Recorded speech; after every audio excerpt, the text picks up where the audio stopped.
O Capital, livro 1, Karl Marx, editora Boitempo, edição 2013. Seção 7, o processo de acumulação capitalista. Capítulo 24, a assim chamada acumulação primitiva. Item 2, expropriação da terra pertencente à população rural. Na Inglaterra, a servidão havia praticamente desaparecido na segunda metade do século XVI. Páginas 788 a 804. A maioria da população consistia naquela época, e mais ainda no século XV, em camponeses livres, economicamente autônomos, qualquer que fosse o rótulo feudal a encobrir sua propriedade. Nota 190. Os pequenos proprietários que cultivavam sua própria terra com as próprias mãos e desfrutavam de um modesto bem-estar, constituíam, então, uma parte muito importante da nação do que em nossos dias. Nos não menos de 160 mil proprietários, que com suas famílias deviam constituir mais de 1/7 da população total, viviam do cultivo de suas pequenas parcelas, que significa propriedade plenamente livre. O rendimento médio desses pequenos proprietários fundiários é avaliado entre 60 libras e 70 libras. Calculou-se que o número daqueles que cultivavam sua própria terra era maior que a dos arrendatários que trabalhavam em terras alheias. Macaulay, História da Inglaterra, 10ª edição, Londres, 1854, volume 1, página 333 a 334. E ainda no último terço do século XVII, 4/5 da população inglesa era formada de agricultores. Ibden, página 413. Cito Macaulay, porque, como falsificador sistemático da história, ele poda tais fatos o máximo que consegue.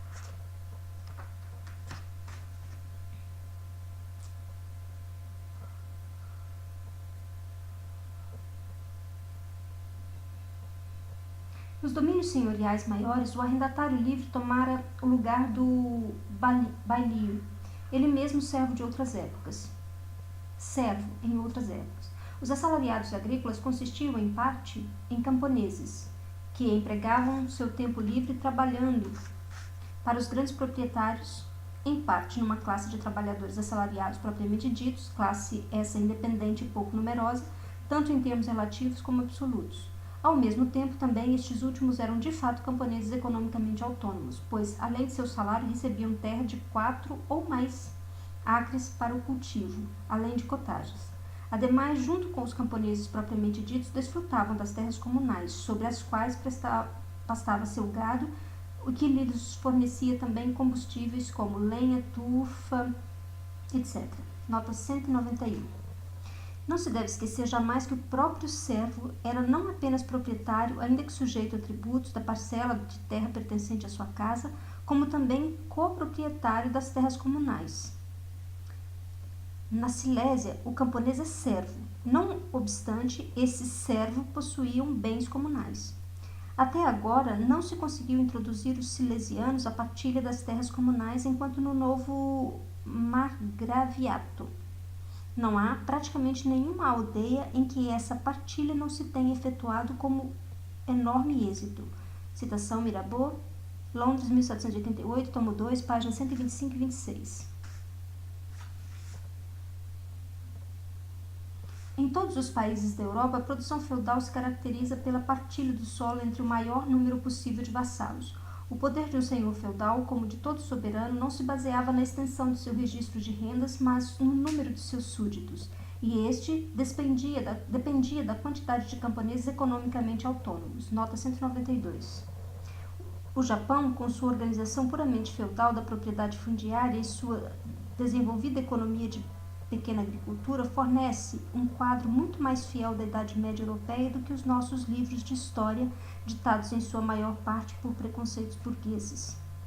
É realmente muito cômodo ser liberal à custa da Idade Média.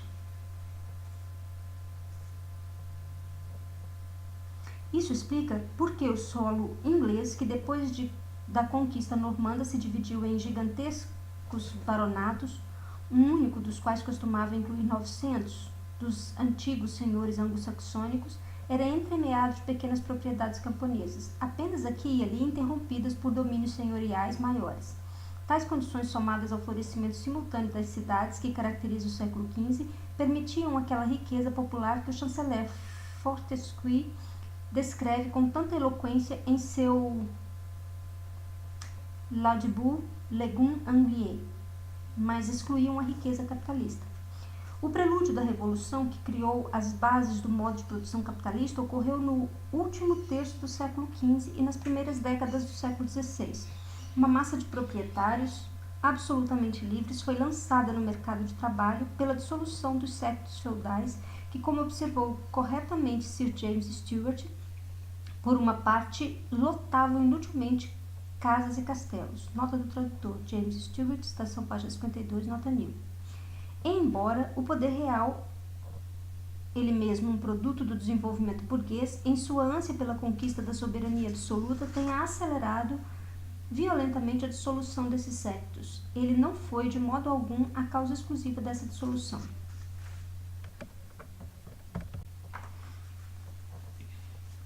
Ao contrário, foi o grande senhor feudal que, na mais tenaz oposição à coroa e ao parlamento, criou um proletariado incomparavelmente maior, tanto ao expulsar brutalmente os camponeses das terras onde viviam e sobre as quais possuíam os mesmos títulos jurídicos feudais, que ele, quanto ao usurpar-lhe as terras comunais. O impulso imediato para essas ações foi dado na Inglaterra particularmente pelo florescimento da manufatura flamenga de lã e o consequente aumento dos preços da lã. A velha nobreza feudal fora aniquilada pelas grandes guerras feudais. A nova nobreza era uma filha de sua época, para a qual o dinheiro era o poder, e todos os poderes. Sua divisa era, por isso, transformar as terras de lavoura em pastagens de ovelhas. Em sua Description of England, Harrison escreve como a apropriação ou a expropriação dos pequenos camponeses significa a ruína do campo. Mas o que isso importa a nossos grandes usurpadores? As habitações dos camponeses e os cottages dos trabalhadores foram violentamente demolidos ou abandonados à ruína. Cita: se consultamos, diz Harrison, os inventários mais antigos de cada domínio senhorial, vemos que inúmeras casas e pequenas propriedades camponesas desapareceram e que o campo alimenta muito menos gente que muitas cidades estão arruinadas, embora algumas novas floresçam. Eu teria algo a contar sobre cidades e aldeias que foram destruídas para ceder lugar a pastagens de ovelhas e onde só restam as casas dos antigos senhores. Fim da citação. As queixas dessas velhas crônicas são invariavelmente exageradas, mas ilustram exatamente a impressão que a revolução nas condições da produção provocou nos homens daquela época. Uma comparação dos escritos do chanceler Fortescue com os de Thomas More evidencia o abismo entre os séculos XV e XVI. De sua idade de ouro, como diz Thornton, corretamente, a classe trabalhadora inglesa decaiu sem qualquer fase de transição, a Idade de Ferro. A legislação se aterrorizou com esse revolucionamento. Ela ainda não havia alcançado aquele ápice civilizacional em que Width of the Nation, isto é, a formação do capital e a exploração e empobrecimento inescrupuloso das massas populares são considerados a última tule de toda a sabedoria do Estado. Em sua História de Henrique VII, diz Bacon, cita: naquele tempo, 1489, aumentaram as queixas sobre a transformação de terras de lavoura em pastagens, para a criação de ovelhas, entre outros.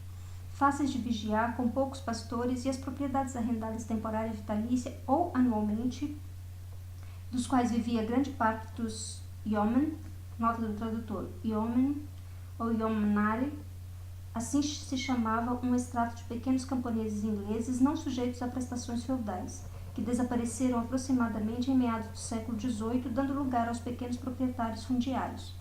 Arqueiros habilidosos, os yeomen formavam o núcleo do exército inglês antes da introdução das armas de fogo. Marx escreveu que durante a Revolução Inglesa do século XVII, os yeomen constituíram a principal força militar de Oliver Cromwell.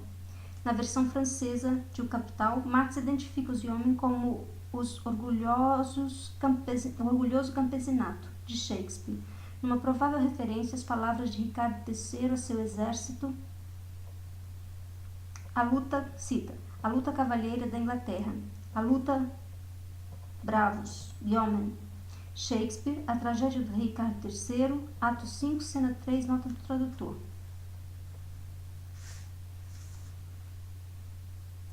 Foram eles transformados em domínios senhoriais. Isso provocou uma decadência do povo e, em decorrência, uma decadência das cidades, igrejas, dízimos.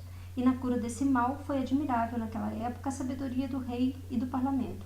Adotaram medidas contra essa usurpação que despovoava os domínios comunais e o despovoador regime de pastagens que o acompanhava. Fim da citação. Uma lei de Henrique VII de 1489, conforme capítulo 19, nota do tradutor.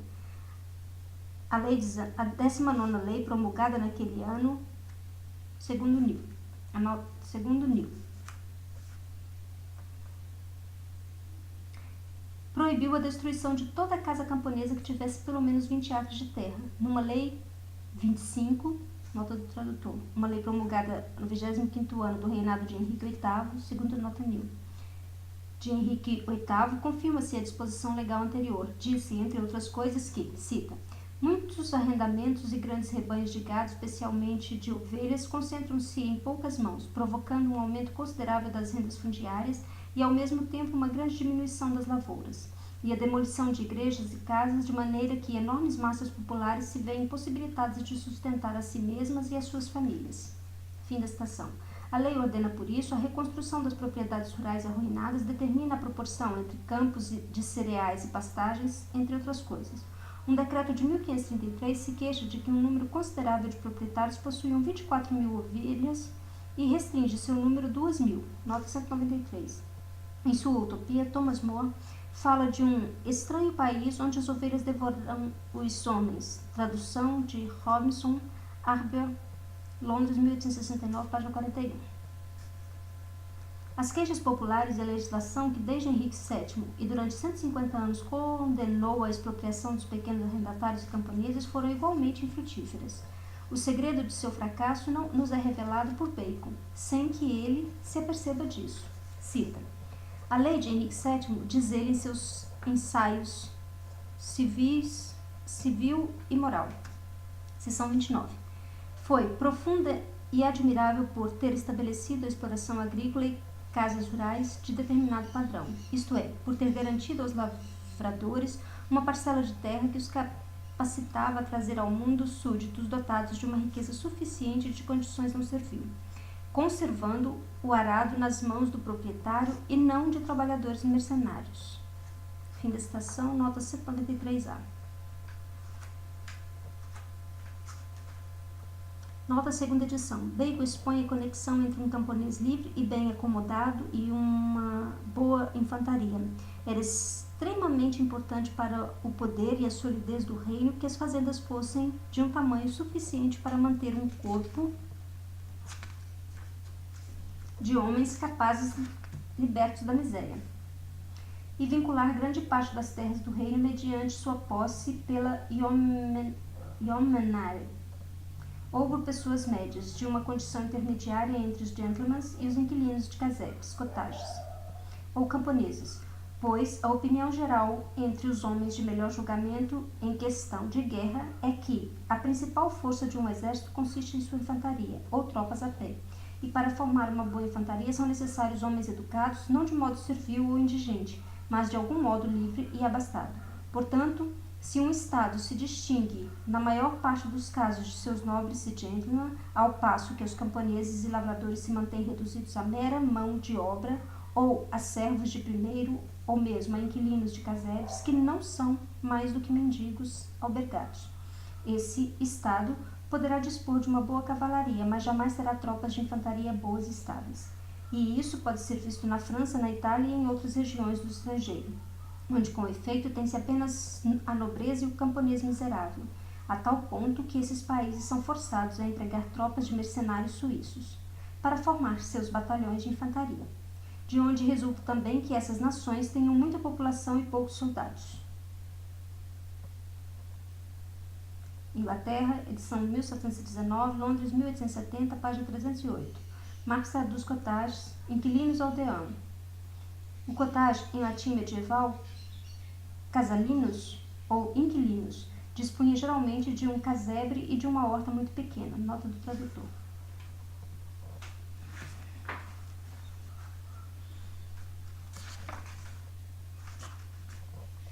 O que o sistema capitalista exigia, ao contrário, era uma posição servil das massas populares, a transformação desta em trabalhadores mercenários e a de seus meios de trabalho em capital.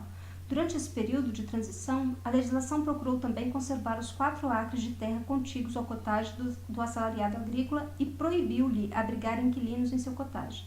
Ainda em 1627, sob Carlos I, Roger Crooker, de Fontmill, foi condenado por ter construído no solar de Fontmill um cottage desprovido dos 4 acres de terra como anexo permanente. Ainda em 1838, sob Carlos I, nomeou-se uma comissão real para a implementação das velhas leis, especialmente a que estabelece os 4 acres de terra. Também Cromwell proibiu a construção de qualquer casa num raio de 4 milhas ao redor de Londres, que não tivesse dotada de 4 acres de terra. Ainda na primeira metade do século XVIII, havia queixas quando o cottage do trabalhador agrícola não dispunha, como complemento, de 1 ou 2 acres de terra.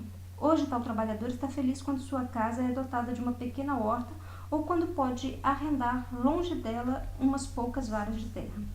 Cita: os proprietários fundiários e os arrendatários, diz Hunter, agem, nesse caso, de comum acordo. Uns poucos acres no cottage tornariam os trabalhadores demasiado independentes. Nota 194. O Dr. Hunter, em Public Hearts, 70 Reports, citação página 134, cita: a quantidade de terra fixada pelas antigas leis seria hoje considerada grande demais para trabalhadores e capaz de transformá-los em pequenos fazendeiros. George Roberts, Londres, 1856, página 184. Um novo e terrível impulso ao processo de expropriação violenta das massas populares foi dado no século XVI pela Reforma e, em consequência dela, pelo roubo colossal dos bens da Igreja. Na época da Reforma, a Igreja Católica era a proprietária feudal de grande parte do solo inglês. A supressão dos monastérios lançou seus moradores no proletariado. Os próprios bens eclesiásticos foram em grande parte presenteados aos rapazes favoritos do rei ou vendidos por um preço irrisório a especuladores, sejam arrendatários ou habitantes urbanos, que expulsaram em massa os antigos vassalos hereditários e assambarcaram suas propriedades. A propriedade garantida por lei aos camponeses empobrecidos de uma certa parte dos dízimos da igreja foi tacitamente confiscada. Nota 195.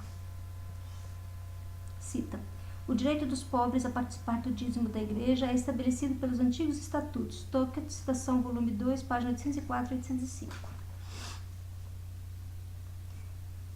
Pauper ubique Jet-Set. Nota do tradutor. O pobre está por toda parte subjugado. A citação da rainha Elizabeth I refere-se ao verso de Ovídio em Faustos 1:218. Hoje em dia nada importa, a não ser o dinheiro. A riqueza gera honras, amizades. O pobre está por toda parte subjugado. Nota do tradutor. Exclamou a rainha Elizabeth após um giro pela Inglaterra. No 43º ano de seu reinado, não havia mais como impedir o reconhecimento oficial do pauperismo mediante a introdução dos impostos de beneficência. Cita: os autores dessa lei se envergonharam de enunciar suas razões, e por isso, violando toda a tradição, lançaram-na ao mundo sem nenhum preâmbulo ou exposição de motivos. Nota 196. William Colbert, inciso 471. A história do protestantismo reformador. A Lei 16, Carolus I, 4, nota do tradutor, a 4ª lei promulgada no 16º ano do reinado de Carlos I, nota 1000, estabeleceu a perpetuidade desse imposto e, na realidade, somente em 1834 ela recebeu uma nova forma, mais rígida, nota 197.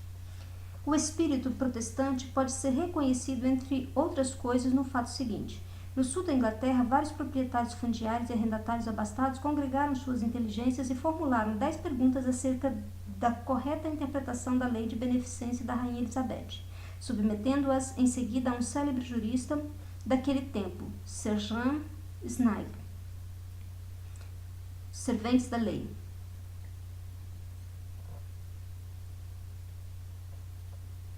Diferentemente dos humildes serjants militares, integravam um corpo de superiores de juristas, abolidos em 1880. Nota do tradutor.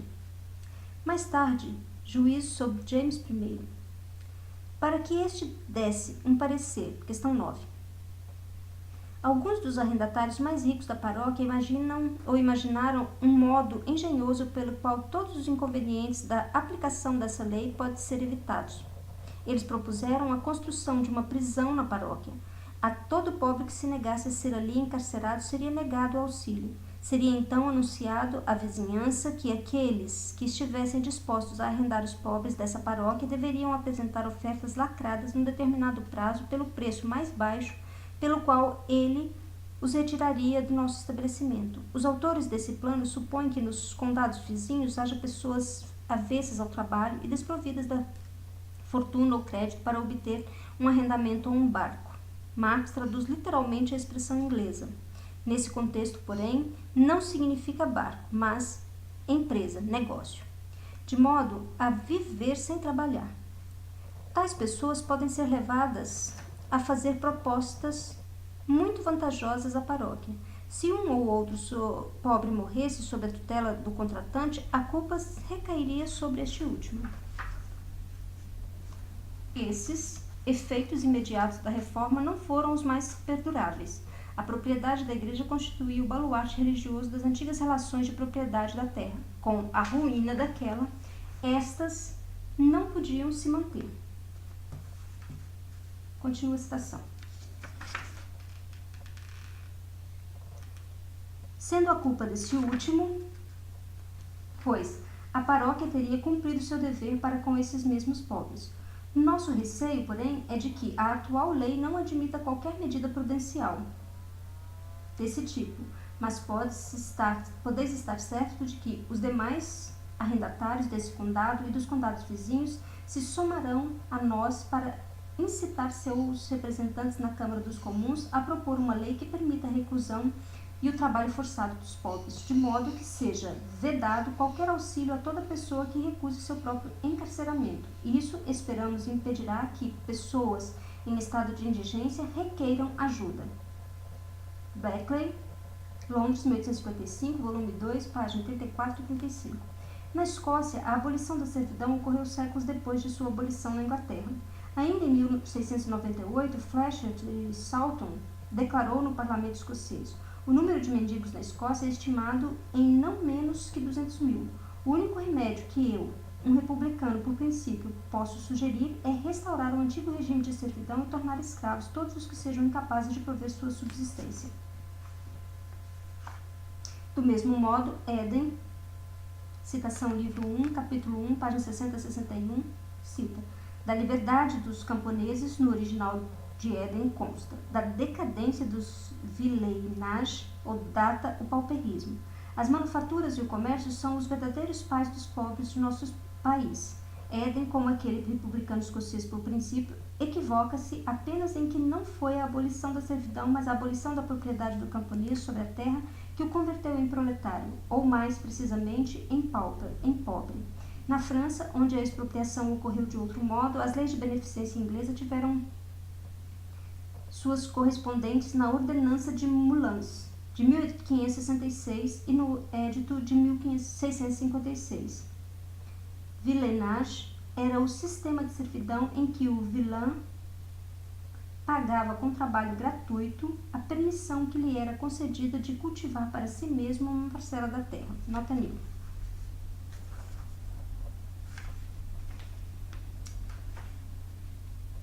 Com a ruína daquela, estas não podiam se manter. A propriedade da igreja constituía o baluarte religioso das antigas relações de propriedade da terra. Com a ruína daquela, estas não podiam se manter. Nota 198. O Sr. Rogers, embora fosse então professor de economia política na Universidade de Oxford, sede da ortodoxia protestante, chama a atenção em seu prefácio à história da agricultura para a pauperização da massa do povo pela reforma.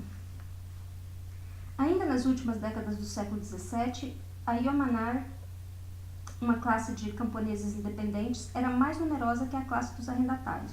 Ela constituíra a força principal de Cromwell e, como reconhece o próprio Macaulay, era superior aos sórdidos fidalgos bêbados e seus lacaios, os curas rurais, obrigados a desposar a criada favorita do senhor.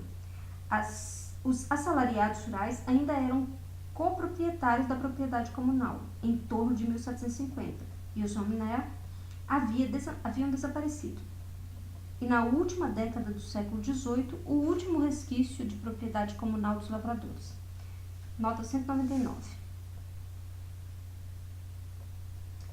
Ipswich, 1795, página 4. Até mesmo o fanático defensor do sistema de grandes arrendamentos, o autor Arbuthnot, cita: o que mais deploro é a perda da nossa Iemanada, esse conjunto de homens que na realidade sustentava a independência desta nação, e lamento ver agora suas terras nas mãos de lords monopolizadores sendo arrendadas a pequenos fazendeiros, que obtêm seus arrendamentos sob tais condições que são pouco mais que vassalos, prontos a serem convocados em qualquer situação adversa.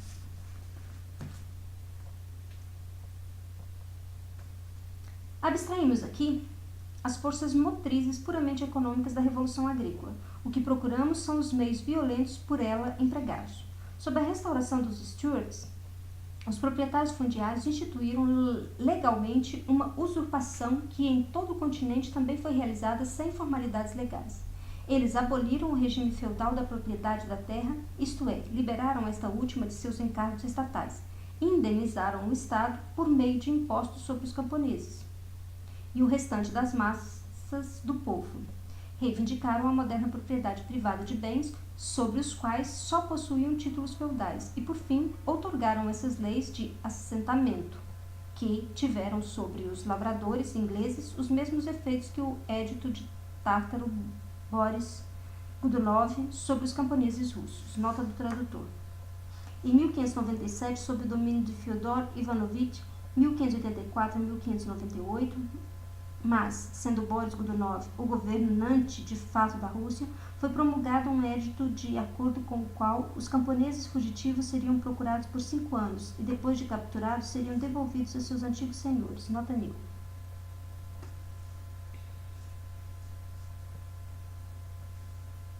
A Glória ou Revolução Gloriosa, nota do tradutor. Assim é chamado o golpe de Estado que em 1689 derrubou o rei James II e o substituiu por Guilherme III de Orange, consolidando assim a monarquia constitucional. Nota do tradutor.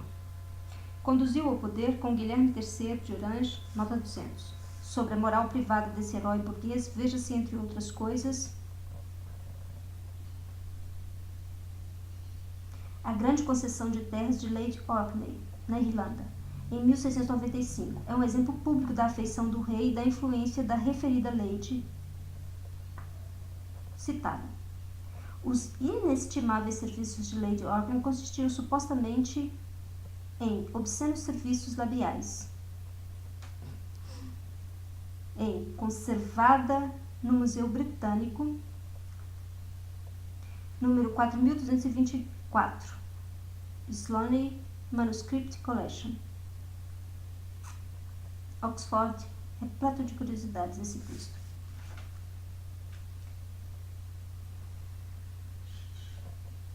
Os extratores de mais valor, tanto proprietários fundiários como capitalistas, foram conduzidos ao poder. Estes inauguraram uma nova era praticando em escala colossal o roubo de domínios estatais que até então era realizado apenas em proporções modestas. Tais terras foram presenteadas, vendidas a preços irrisórios ou, por meio de usurpação direta, anexadas a domínios privados. Nota 201. A alienação ilegal dos bens da coroa, em parte por venda, em parte por doação, constitui um capítulo escandaloso da história inglesa, uma fraude gigantesca contra a nação. Newman, Londres, 1851, páginas 129 a 130. Pode-se ver detalhadamente como os atuais latifundiários tomaram posse de suas terras em Evans, Londres, 1879, Frederick Engels. Tudo isso ocorreu sem a mínima observância da etiqueta legal.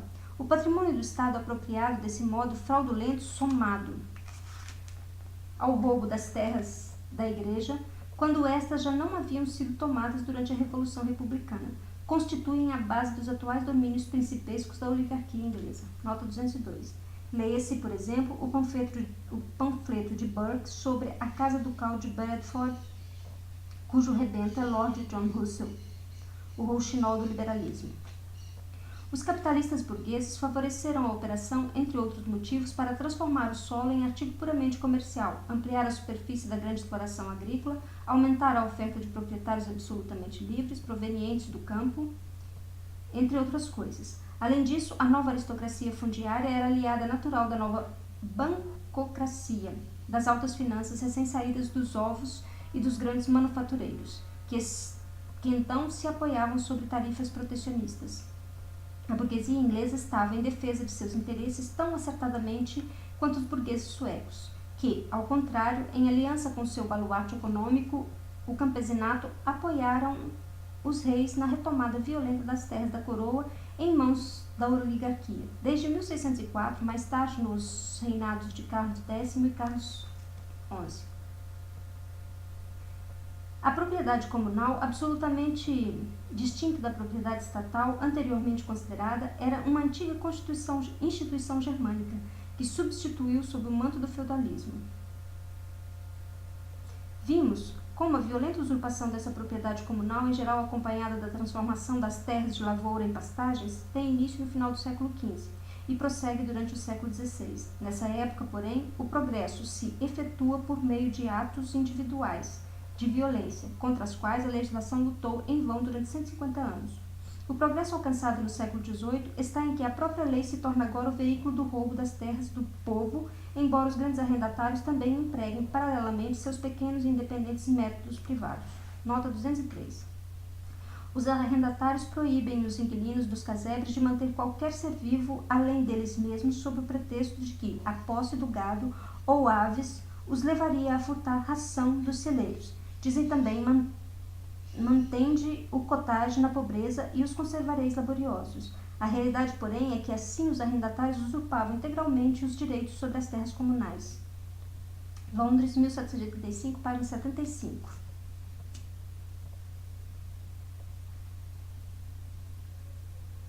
A forma parlamentar do roubo é das Bill for Inclusion of Commons, ou leis para o cercamento da terra comunal, decretos de expropriação do povo, isto é, decretos mediante os quais os proprietários fundiários presenteiam a si mesmos como propriedade privada com as terras do povo. Sir Francis Morton Eden refuta sua própria argumentação espirituosa de advogado, na qual procura apresentar a propriedade comunal como propriedade privada dos latifundiários que assumiram o lugar dos senhores feudais, quando exige uma lei parlamentar geral para o cercamento das terras comunais, admitindo com isso ser necessário um golpe de Estado parlamentar para transformar essas terras em propriedade privada. E, por outro lado, quando reivindica ao poder legislativo uma indenização para os pobres expropriados. Nota 204. Eden, citação, prefácio, páginas 17 e 19.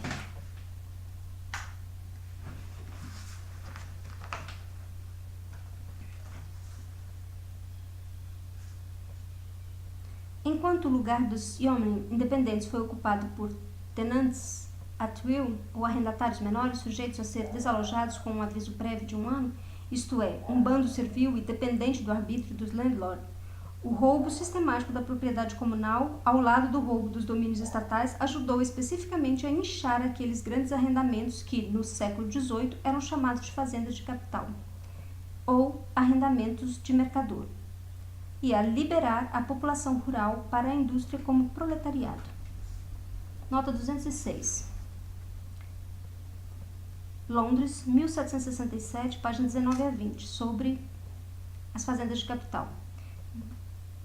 Nota 205, aliás. Nota 206, sobre os arrendamentos de mercador. Londres, 1767, página 111. Nota: esse belo escrito publicado anonimamente é de autoria do reverendo Nathaniel Foster. No entanto, o século XVIII ainda não compreendia, na mesma medida que o compreendeu o século XIX, a identidade entre riqueza nacional e pobreza do povo. Disso resulta a mais encarniçada polêmica na literatura econômica da época em torno do cercamento de terras comuns. Da grande quantidade de material de que disponho, apresento aqui algumas poucas passagens, pois assim será possível obter uma ideia viva das circunstâncias. Cita: em muitas paróquias de Hertfordshire, escreve uma pena indignada. 24 arrendamentos, cada um deles com uma média de 50 a 150 acres, foram fundidos em 3 arrendamentos. Nota 207. Thomas Wright, citação, página 2 e 3, 1779. Em Northamptonshire e Lincolnshire tem predominado o cercamento das terras comunais, e a maior parte dos novos senhorios surgidos dos cercamentos foi convertida em pastagens. Em razão disso, hoje muitos senhorios não têm 50 acres sobre o arado, onde antes eram arados 1.500 acres. Ruínas de antigas habitações, celeiros e currais, etc., são os únicos vestígios dos antigos habitantes. Em alguns lugares, 100 casas e famílias foram reduzidas a 8 ou a 10. Na maioria das paróquias em que o cercamento se deu, há apenas 15 ou 20 anos, o número de proprietários fundiários é muito pequeno em comparação com aqueles que cultivavam a terra no regime de campos abertos. Não é nada incomum ver 4 ou 5 ricos pecuaristas usurparem senhorios recém-cercados, que antes encontravam-se em mãos de 20 e 30 arrendatários, e outros tantos pequenos proprietários e camponeses. Estes últimos e suas famílias foram expulsos de suas propriedades juntamente com muitas outras famílias que eram por eles ocupadas e mantidas. Nota 208. Reverendo Edington, Londres, 1772, página 37 a 43, passagem. O que o landlord vizinho anexava, sob o pretexto do cercamento, não era apenas terra alqueivada, mas eram frequentemente terras cultivadas comunalmente ou mediante um determinado pagamento à comunidade. Cita: refiro-me aqui ao cercamento dos campos abertos e terras já cultivadas. Mesmo os autores que defendem os enclosures admitem que estes últimos aumentam o monopólio dos grandes arrendamentos, elevam os preços dos meios de subsistência e provocam o despovoamento. E mesmo o cercamento de terras desertas, como o praticam agora, despoja os pobres de uma parte de seus meios de subsistência e enche arrendamentos que já são grandes demais. Nota 209. Dr. Price, citação volume 2, páginas 155 e 156, ler Foster, Edington, Kent, Price e James Anderson e comparar com a miserável tagarelice própria de um psicofanta que Macaulay apresenta em seu catálogo. Londres, 1845. Quando, diz o Sr. Price, a terra cai em mãos de alguns poucos grandes arrendatários, os pequenos arrendatários, anteriormente caracterizados por ele como uma multidão de pequenos proprietários arrendatários, que se mantêm a si mesmos e suas famílias com o produto da terra cultivada por eles mesmos, e com as ovelhas, aves, porcos, etc., que criam na terra comunal, têm assim pouca necessidade de comprar meios de subsistência. Se transformam em pessoas que têm de obter sua subsistência trabalhando para outrem e que são forçadas a ir ao mercado para obter tudo o que precisam. É possível que mais trabalho seja realizado porque há mais compulsão para isso. Cidades e manufaturas crescerão porque mais pessoas em busca de trabalho serão impelidas para elas. Essa é a forma como a concentração dos arrendamentos naturalmente opera e o modo como efetivamente tem operado neste reino há muitos anos. Nota 210. Dr. Price, citação, página 147 e 148. Fim da citação. Assim, ele resume o efeito global dos enclosures. Cita: em termos gerais, a situação das classes inferiores do povo tem piorado em quase todos os sentidos. Os pequenos proprietários fundiários e arrendatários foram rebaixados à condição de jornaleiros e trabalhadores mercenários, ao mesmo tempo que se tornou cada vez mais difícil ganhar a vida nessa condição. Nota 211. Ibden, páginas 150 a 160. 159 a 160. Recordemos o que ocorria na Roma Antiga. Os ricos se haviam apoderado da maior parte das terras indivisas. Confiando nas circunstâncias da época, supunham que ninguém lhes tomaria essas terras, e por isso adquiriram os lotes dos pobres situados nas cercanias, em parte com o consentimento destes, em parte pela violência. De modo que, agora, lavraram domínios imensamente vastos em vez de campos isolados. Utilizavam os escravos para a agricultura e para a pecuária, pois os homens livres se haviam retirado do trabalho para o serviço militar. A posse de escravos também lhes proporcionava grandes lucros, uma vez que estes, liberados do serviço militar, podiam multiplicar-se sem perigo e faziam uma porção de filhos. Desse modo, os poderosos se apoderaram de toda a riqueza e em toda a região pululavam escravos. Os ídolos, ao contrário, tornavam-se cada vez menos numerosos, consumidos pela pobreza, tributos e serviço militar. Em épocas de paz, porém, estavam condenados à mais completa inatividade, porque os ricos estavam de posse do solo e empregavam escravos na lavoura, em vez de trabalhadores livres. Apiano, Guerras Civis Romanas, 1 e 7, e essa passagem refere-se à época anterior à lei Licínia.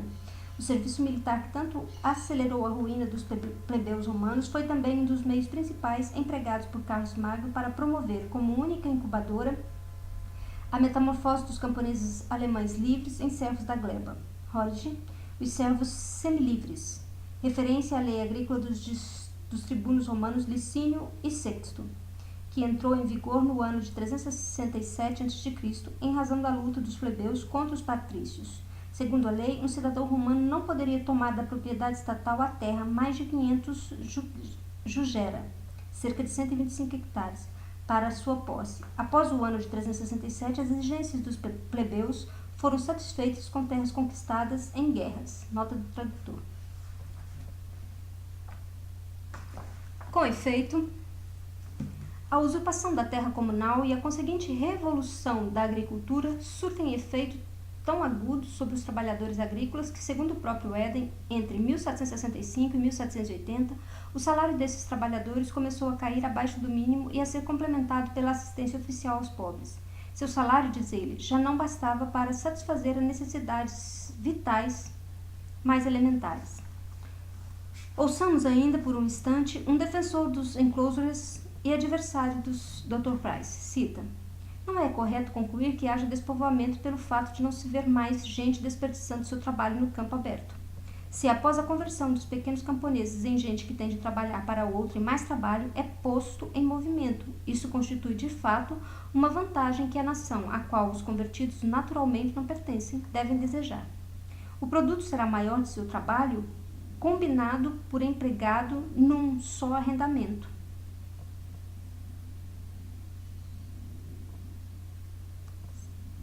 Releio. Uma vantagem que a nação, a qual os convertidos naturalmente não pertencem, deve desejar.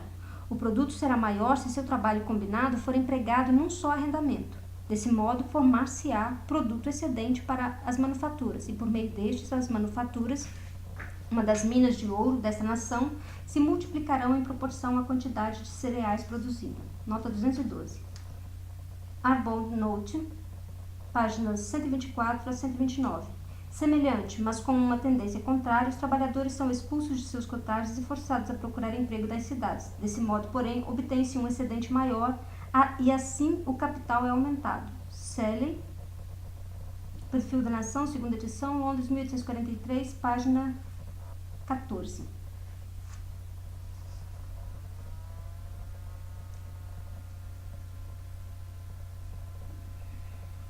A imperturbabilidade estoica com que o economista político encara as violações mais inescrupulosas do sagrado direito da propriedade e os atos de violência mais grosseiros contra as pessoas, sempre que estes sejam necessários para produzir as bases do modo de produção capitalista, demonstra-nos, entre outros, o filantrópico Éden, que, além de tudo, apresenta certa tendência Tory. Toda a série de pilhagens, horrores e opressão que acompanha a expropriação violenta do povo do último terço do século XV até o fim do século XVIII induz Éden apenas a esta confortável reflexão final. Cita: era necessário estabelecer a proporção correta entre as terras de lavoura e as de pastagens, ainda durante o século XIV, e na maior parte do século XV. Para cada acre de pastagens havia 2, 3 e até 4 acres de lavoura. Em meados do século XVI, essa proporção transformou-se em 2 acres de pastagem para 2 acres de lavoura. Mais tarde, 2 acres de pastagem para 1 acre de lavoura, até que, por fim, alcançou-se a proporção correta, 3 acres de pastagem para 1 de lavoura. Fim da citação. No século XIX, naturalmente, perdeu-se até mesmo a lembrança do nexo entre o lavrador e a propriedade comunal, para não falar de tempos posteriores que Fetting de indenizações recebeu alguma vez a população rural pelos 3.511.770 acres de terras comunais que lhes foram roubados entre 1810 e 1831. e que os landlords presentearam aos landlords mediante o parlamento.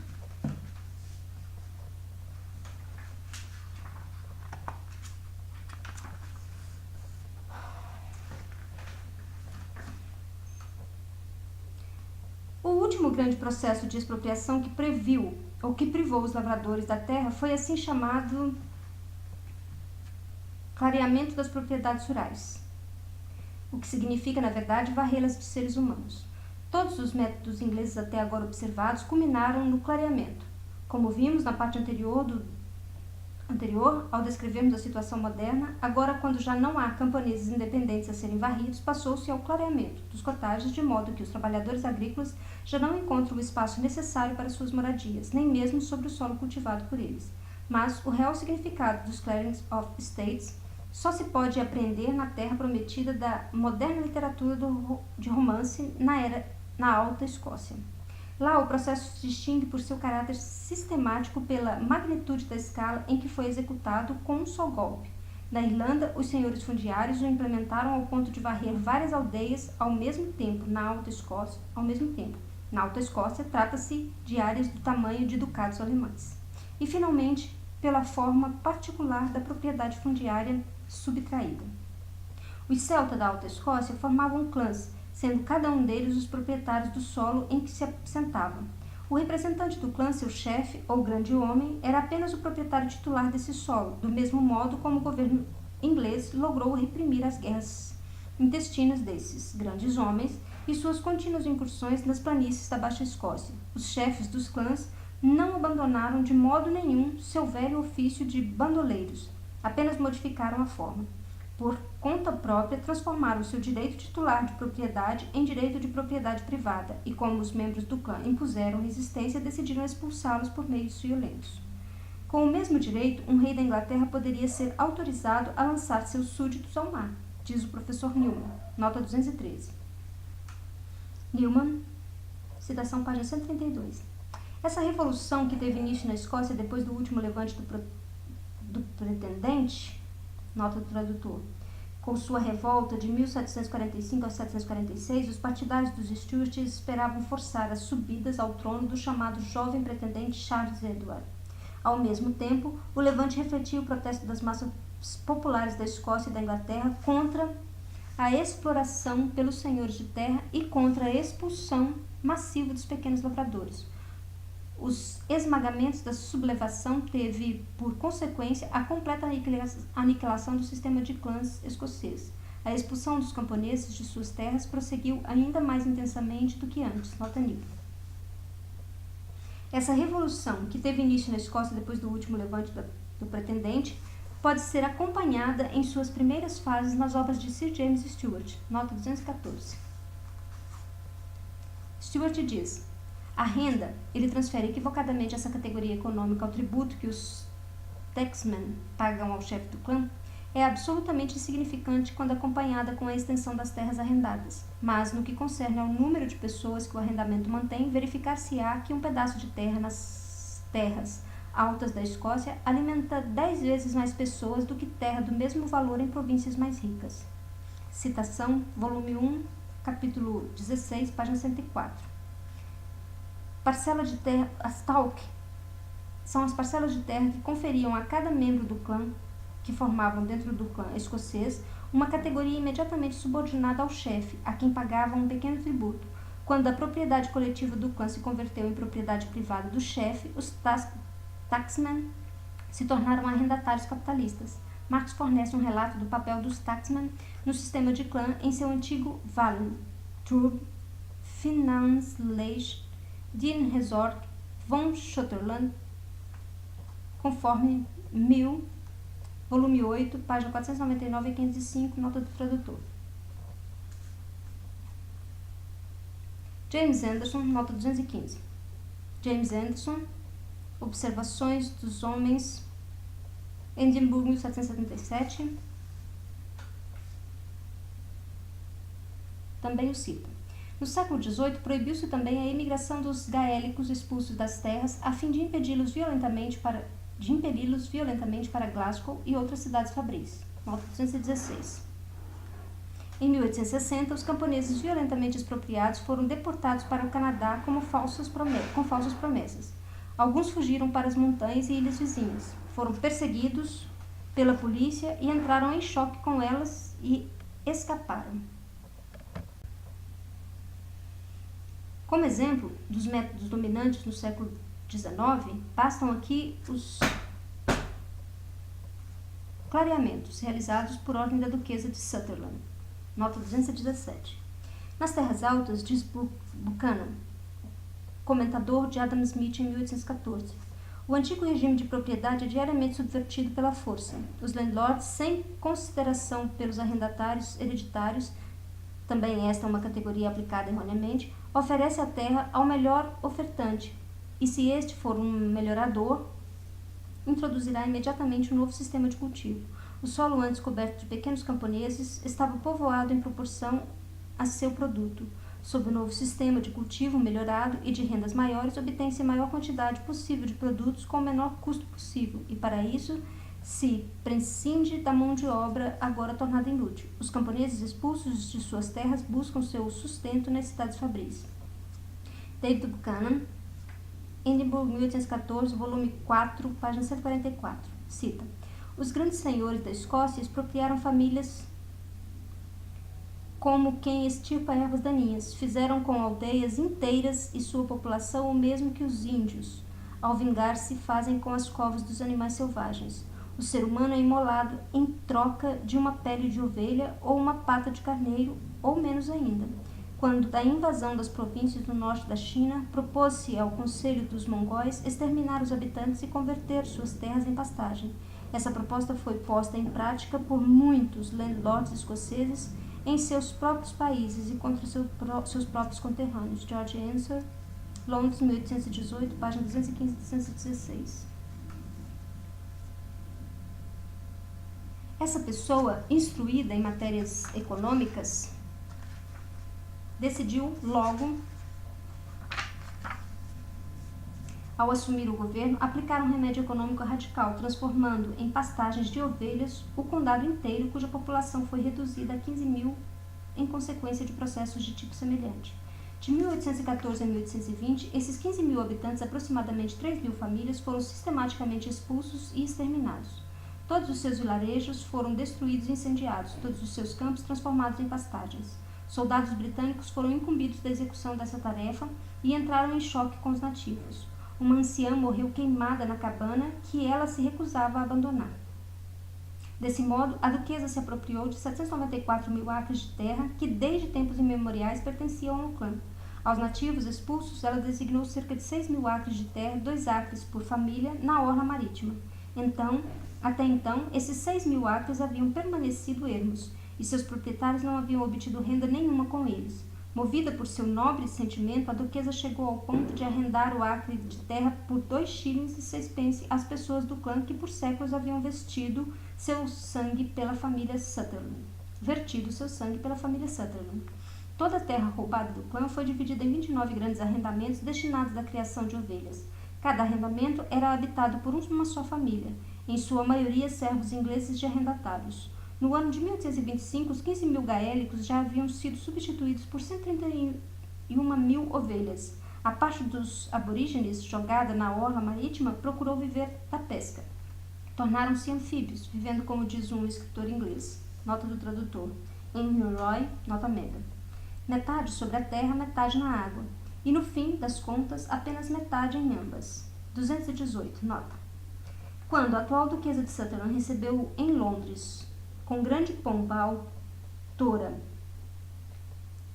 de A Cabana do Pai Tomás, R.E. Baker Stowe, a fim de exibir sua simpatia pelos escravos negros da República Americana, o que ela, tal como seus confrades aristocratas, absteve-se sabiamente de fazer durante a Guerra Civil, quando cada nobre coração inglês pulsava pelos escravocratas, expus na New York Tribune a situação dos escravos da família Sutherland. Carey, em The Slave of Philadelphia, 1853, página 202 e 203. Aproveitou algumas passagens desse texto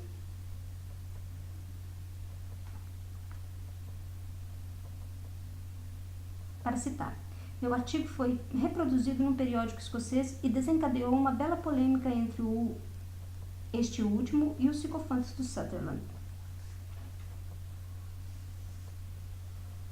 Mas os bravos gaélicos deviam pagar mais ainda caro por sua idolatria romântica de montanheses pelos grandes homens do clã.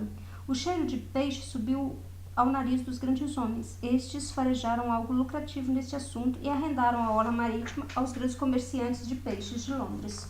Os gaélicos foram expulsos novamente pela segunda vez. Nota 219.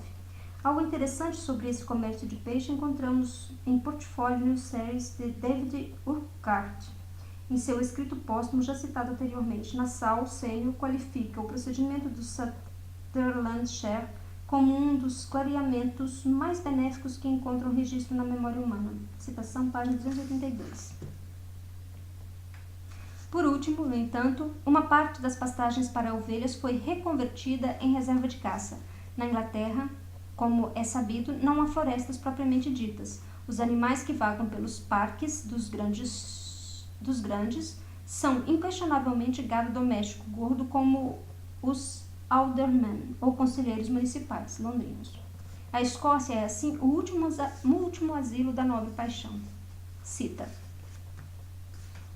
Nas terras altas de Somers, em 1848, as árvores florestais se ampliaram muito. Aqui temos de um lado os Gaig e a nova floresta de Glenfarclane, e lá, do outro lado, a nova floresta de Ardvark. Na mesma linha temos o Blackmount, um imenso deserto recém-inaugurado, de leste a oeste das vizinhanças de Aberdeen, até os penhascos de Oban. Há uma linha contínua de floresta, ao passo que em outras regiões das terras altas encontram-se as novas florestas de Loch Achay, Glengare, Glamorriston, etc. A transformação de sua terra em pastagens de ovelhas impeliu os gaélicos para terras estéreis. Agora o veado começa a substituir a ovelha e lança os gaélicos numa miséria ainda mais massacrante. As florestas de caça e o povo não podem existir um ao lado do outro. Nota 219A.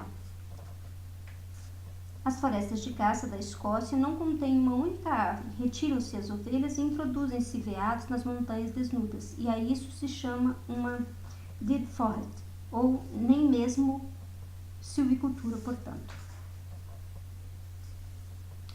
Um ou outro tem inevitavelmente de ceder espaço. Se no próximo quarto do século deixarmos que as florestas de caça continuem a crescer em número e tamanho, como ocorreu no último quarto de século, logo não encontrará mais nenhum gaélico em sua terra natal. Esse movimento entre os proprietários das terras altas se deve, por um lado, à moda, aos pruridos aristocráticos e à paixão pela caça, entre outras coisas. Por outro lado, porém, eles praticam o comércio da caça exclusivamente com o olho no lucro, pois é fato que uma parte das terras montanhosas convertida em reservas de caça é, em muitos casos, incomparavelmente mais lucrativa do que as convertidas em pastagem de ovelha. O aficionado procura uma reserva de caça que só limita sua oferta pelo tamanho de sua bolsa. Nas terras altas foram impostos sofrimentos não menos cruéis do que aquele imposto à Inglaterra pela política dos reis normandos. Aos veados foi dado mais espaço, enquanto os seres humanos foram acossados num círculo cada vez mais estreito. Roubou-se do povo uma liberdade atrás da outra, e a opressão ainda cresce diariamente. Clareamento e expulsão do povo são seguidos pelos proprietários como princípios inexoráveis, como uma necessidade agrícola, do mesmo modo como são varridos as árvores e os arbustos da floresta da América e da Austrália, e a operação segue sua marcha tranquila, adequada aos negócios. Nota 220. Robert Somers, Londres, 1848, página 12 e 28. Passando. Essas cartas foram originalmente publicadas no Times. Os economistas ingleses naturalmente atribuíram a fome dos gaélicos em 1847 à sua superpopulação. Eles certamente exerceram pressão sobre seus meios alimentares.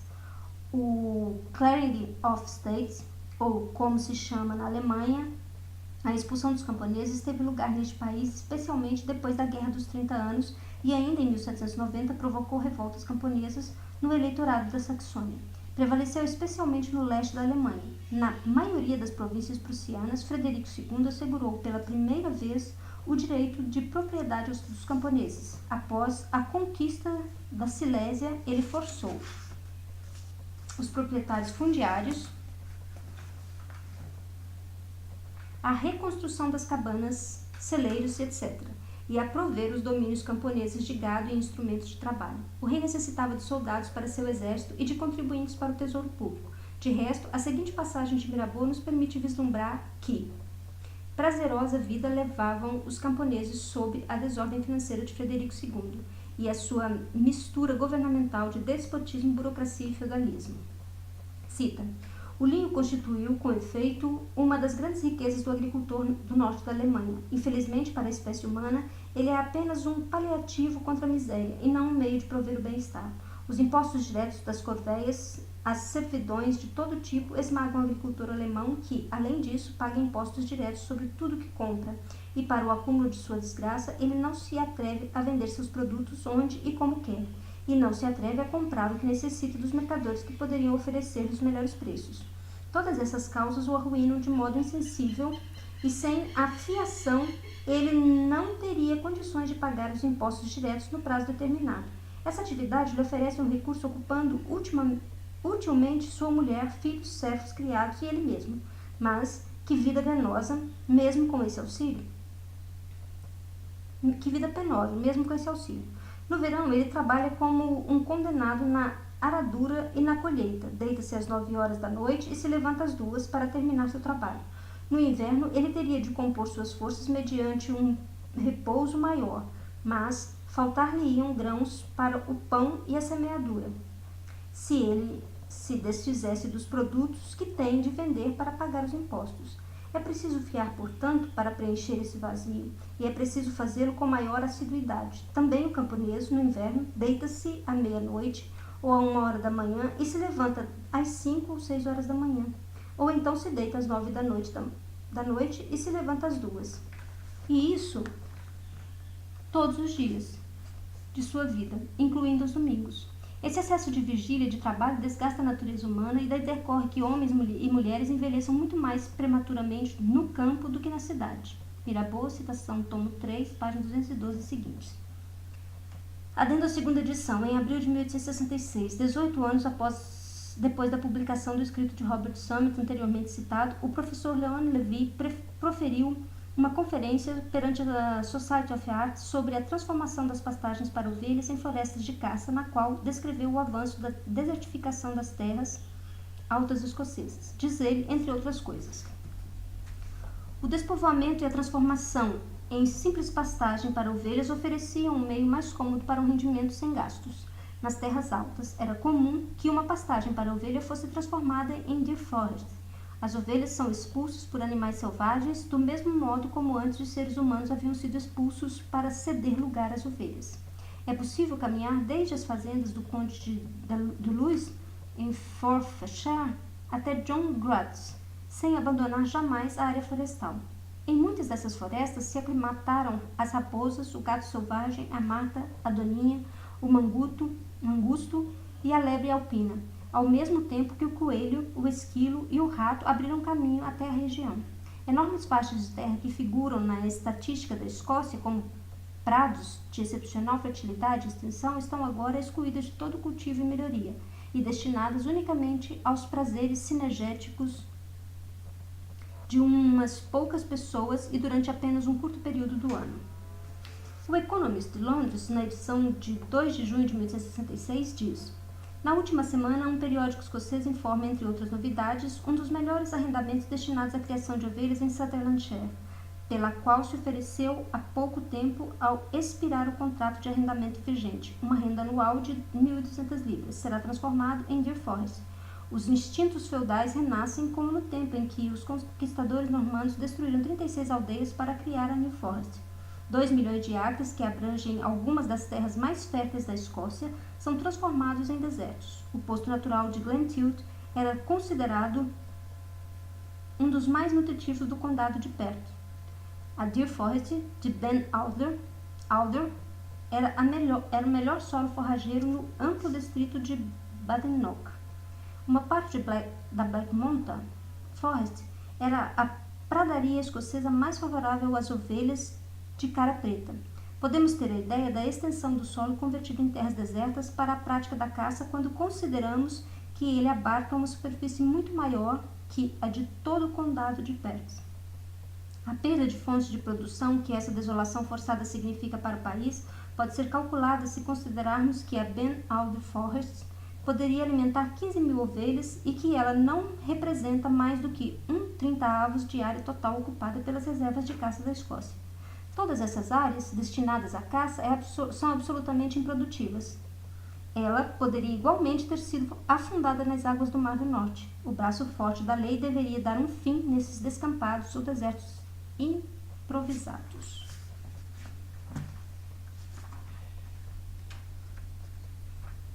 Fim da estação. Fim da nota. O roubo dos bens da igreja, a alienação fraudulenta dos domínios estatais, o furto da propriedade comunal, a transformação usurpatória realizada com inescrupuloso terrorismo da propriedade feudal e clânica em propriedade privada moderna foram outros tantos métodos idílicos da acumulação primitiva. Tais métodos conquistaram o campo para a agricultura capitalista, incorporaram o solo ao capital e criaram para a indústria urbana a oferta necessária de um proletariado inteiramente livre.